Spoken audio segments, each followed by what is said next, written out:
everyone and welcome back to my channel. So today we've got a little bit of a different setup as I've finally gone and bought myself a camera, albeit not a very expensive one, but you've got to start somewhere. So hopefully the quality is a bit better. I don't know, you tell me. Number two being that I have got a new laptop, which I'm sure you can tell by the title of this video.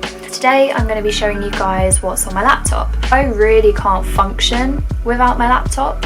I do all my uni work on my laptop. I can't really go about my day without it. Having my last one decide to break on me wasn't really ideal, hence the new one. I thought it would be a good idea to just give you guys a bit of insight into what I use and how I use it and whether it would be good for you guys to try out. I got my laptop last Wednesday.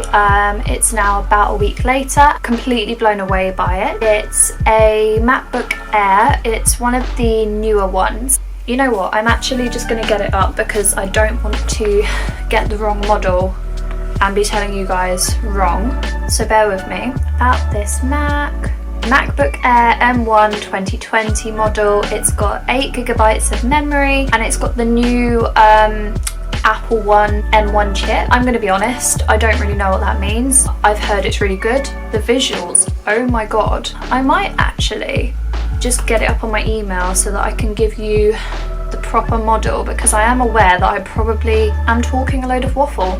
Here we are. So it's a 13-inch MacBook Air Gold. If we just delve straight in, the first app that I want to talk about is KenHub. KenHub is something that I'm relatively new at using. If you want a more detailed review, this is not where to find it. KenHub is basically a learning platform where you can learn all you need to know about the anatomy of the body. And because I have just started since January my anatomy modules, this has been such a big help. I kind of struggled with learning anatomy before I found this. I didn't really know how to study anatomy because I've never had to do it before. I think when you come to med school you realise just how much you're expected to memorise. Dozens and dozens of arteries and veins and nerves and where they all go and what they connect to and what they innervate and what they supply, and you know, it becomes a bit too much. And if you don't have a good learning resource for that, you really are gonna sink, which I found out quite quickly. I mean, initially I was using flashcards and then I came across KenHub and honest to God, changed my life. With KenHub, you can buy a membership, which I will happily say that I have that membership. And obviously I'm not saying go out and get this membership because there are actually a lot of features of the site that you can use without a membership. So if you don't feel like you need the special features, which I'll talk through in a minute, then don't get the membership. By all means, just continue using the free services. Which brings me on to the features of KenHub. I've written them down because there are actually an awful lot. So the first thing I want to talk about is the articles that KenHub has, which by the way are completely free. So if you are looking to study anatomy without having to pay for the membership, this is what you'll be getting. So they have articles on every single part of the body that you could think of. Anything you want to know about, they'll have an article for it. And within those articles they will have all of the muscles, the arteries, the veins, the nerves. They'll have detailed diagrams for you that you can look through. I often turn these diagrams into flashcards for myself if I'm really struggling with a certain topic. It will talk about all of the attachment. It has little clinical relevance boxes that you can read through. I do find sometimes if you're learning about anatomy and you're just reading through piles and piles and piles of attachments, innervations, blood supply, it can all become a bit pointless. I tend to find that if I have something clinical attached to the theory of anatomy, it really helps it stick. The articles, all in all, they're amazing. So that is probably my favourite part of the site, the fact that they have all of these articles and it talks about every single thing that you need to know. So there really isn't anything that's not given to you, which is great because the amount of times in other subject areas I have just been searching for hours and hours and I just can't find what I need to know. Whereas this, it's all in one place. It tells you in words that you can understand. So the next part of the site, which I think is really cool, is they have little 15 to 20 minute long videos about every structure within these articles. They're part of what's called a study unit, and they come with videos, quizzes, there might be medical imaging, and within the quizzes will also be exam questions. So the study units are really where your revision comes in. And the videos I've only used a couple of times purely because I tend to struggle with sitting down and watching something. My attention span is really short, so watching a video can be a bit of a hit and miss, but I do sometimes force myself to sit down and watch them. And I have to say, when I have, they're really good. They're very concise, so I think the videos are quite good, covers everything you need to know, and it doesn't make it boring, which is always a plus. The main reason why I chose to get the membership for KenHub is because of the quiz feature. When you get your membership, if you get your membership, quizzes are by far, in my opinion, the most superior part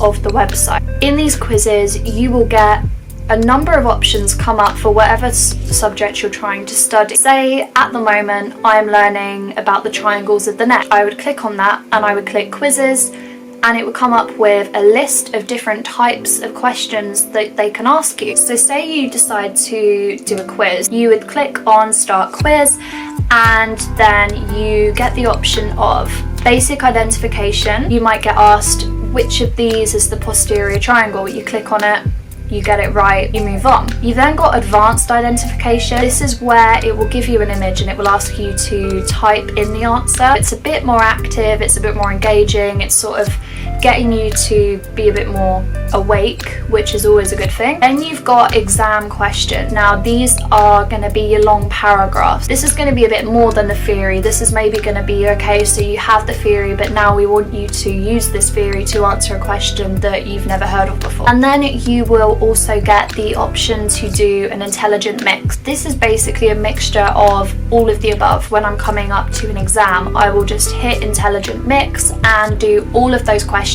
That way you're not just doing exam questions, which is probably going to really tire you out, but you're doing a mixture. So you might get some tricky questions, then you'll get a couple of simple diagrams to answer, and I just find that works really well. I would say that the quiz part of KenHub is by far my favourite part. You will know if you're a medical student that finding online flashcards and questions is really hard, and there's not actually a lot of resources out there. And just to quickly mention as well, they've also got lots of x-ray and other medical images so that you can start to get used to seeing those structures in a clinical setting, because of course if you're studying medicine, that's the end goal. You're not going to have these pretty diagrams to look at. Okay, so moving on to the next app that I use on my laptop, I would say the thing that I use the most alongside KenHub would be Anki.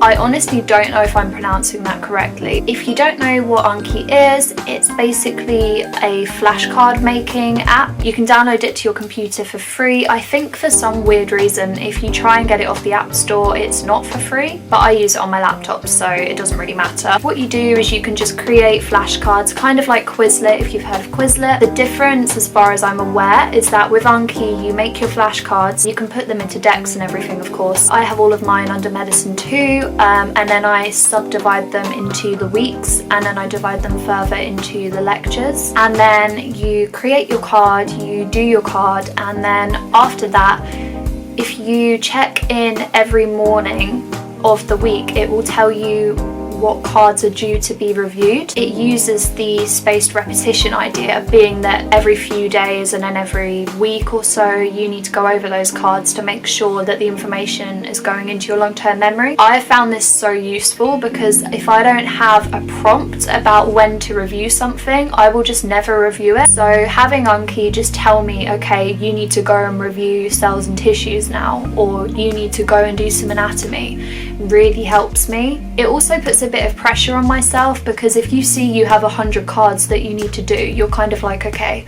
I need to do some work now. And you'll feel really good about yourself when you've done your cards, because it will say like, oh, you've done 150 cards in 22 minutes or something, and it can almost become a bit of a challenge where you're like, okay, I want to do it a bit quicker next time. And I've been using that since the beginning of the year. It's a really well-loved resource of mine, and I do prefer it over Quizlet. And it also tells you how well you're doing with your card. It will say whether a card is young, whether it's mature. It will say whether you've had to relearn a card if you keep getting it wrong. So you kind of can gauge how well you're understanding something, which I don't think you get with Quizlet. I would say that flashcards are the main way that I study, so for me, Anki is an absolute godsend, and it's free. I would highly recommend it. Say if you don't want to get the KenHub membership, you can make your own anatomy flashcards. They actually have an option where you can get an image off of the internet and then block out all of the labels of a diagram and create cards from it. Go and give Anki a go. I absolutely love it. The next thing that I have on my laptop is Microsoft Teams. This is not by choice, but purely because of the new online world that we've had to deal with. I have all of my online lectures via Microsoft Teams. I know some people have Zoom. I don't really know the difference. You know, it does the job. I used Microsoft Teams over lockdown to talk to my university friends and have calls, so it does have its uses, and it's very nice if you want to do group calls. The next thing that I have on my laptop, probably my favourite non-schoolwork based thing, is Spotify. Now, I did have a phase where I preferred Apple Music. I'm now back on Spotify. I can see pros and cons for both of them. I think at the moment I prefer Spotify because I like the playlists more. They seem to have more variety.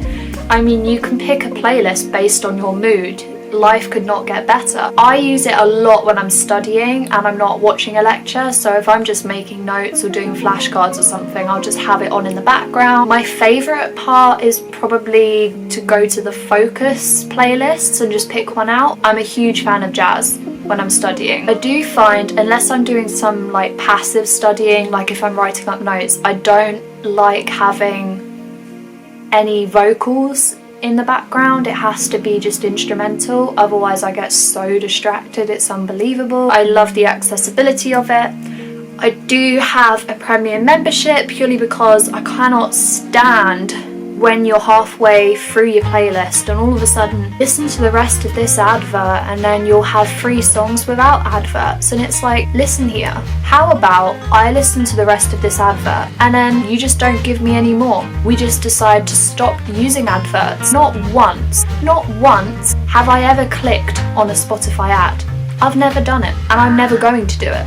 It's a deep fueled rage that I have for Spotify adverts. I can't put it into words. But moving swiftly on from that, I also use it to make my workout playlists, as I tend to do home workouts at the moment. Normally I'd be at the gym, but for obvious reasons I am not. I really do use Spotify for everything. I had a bit of a phase in January where I was using it for crime podcasts while I was doing my lectures. That didn't work because I ended up just writing like a manuscript while listening to like children's heads being chopped off. It wasn't really a good idea. Spotify honestly is what gets me through the day. If I'm not watching lectures, I have it on in the background. So the next sort of group of apps that I've got on my laptop is all of the Microsoft apps. So I've got Microsoft Office, I've got Word, PowerPoint, Excel, all of the basic ones. I get them for free with my university, which is great because if I ever need to use them, they're there. I use Word most of the time for my case studies, just to write out all of my research, as it saves me doing any handwriting. If you're not aware, I do on my iPad. So I do all of my uni work completely paperless at this point, which I'm loving. And then all of my lecture slides that I have throughout the year, I've been using OneDrive, and I just upload them to OneDrive. They are literally there forever. They're online, they're on my laptop. I don't have to worry about losing them. All of the Microsoft apps I use all of the time.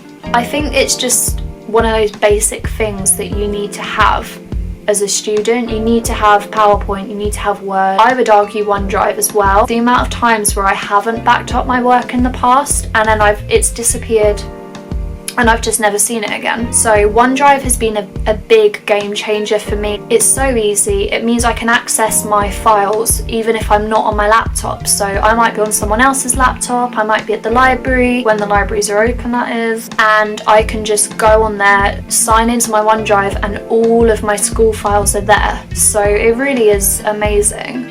So the last, and I would say the best app that I have on my laptop is of course The Sims 4. If you're not already aware, I am a huge fan of The Sims. It has been my stress reliever since I was 14 years old. I've had The Sims 3 and now I've used The Sims 4.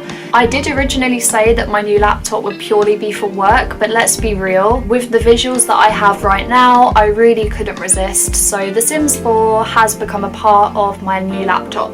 I'm not going to apologise for that. It's good for my mental health. If I'm not doing uni work or seeing friends or family, I am basically on The Sims 4. Just a little brief nod as well to iMovie, which I'm aware comes on everyone's Mac laptops, but I feel like it's worth a mention because I do actually, at this current point in time, edit all of my videos on iMovie, purely because I have no idea what I'm doing. So iMovie is great, I think, for someone who's very amateur like me. If you're sort of just starting out and you're not really sure how to edit videos, a simple system that works. So iMovie, very, very fond of you. So those are all of the apps that are on my laptop. Let me know if you are interested in any Study With Me YouTube lives. I would love to do it. We can end up motivating each other to go and study, and it would be nice to have someone with me to study, even if it is just virtually. As always, like this video if you enjoyed it and leave me a comment below for any further suggestions. Thank you so much for watching and I'll see you all really soon.